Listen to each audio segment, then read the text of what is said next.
السلام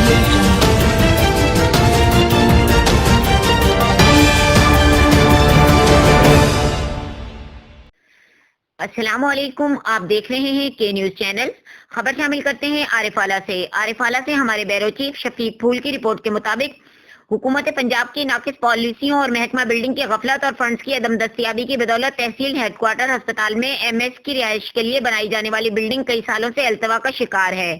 کئی سال پہلے ایم ایس کی سرکاری رہائش کے لیے گائنی وارڈ کے عقب میں بنائی جانے والی کوٹھی کروڑوں روپے لگائے جانے کے باوجود نامکمل ہے، جو کہ محکمہ بلڈنگ اور حکومت پنجاب کی طرف سے فنڈز جاری نہ کیے جانے پر تعمیر کے آخری مراحل میں ہے۔ کوٹھی کے اندر تحصیل ہیڈ کوارٹر کی لاکھوں روپے مالیت کی ایک ایمبولینس بھی معمولی خرابی کے باعث کئی سالوں سے بیکار کھڑی ہے، جبکہ اسپتال انتظامیہ کی جانب سے مریضوں کو ریسکیو 1122 کی ایمبولینس استعمال کرنے کی ہدایت کی جاتی ہے، جو کہ پہلے ہی ہر وقت انسانی خدمت پر مامور رہتے ہیں۔ ہسپتال کے مطابق یہ رہائش اور ان سے جڑے دو اور منصوبے حکومت پنجاب کی طرف سے پروفیشنل اسکیم کے تحت جاری کیے گئے تھے، جو کہ بعد میں فنڈز جاری نہ ہونے کی وجہ سے محکمہ بلڈنگ کی طرف سے کام شروع نہ کروایا جا سکا۔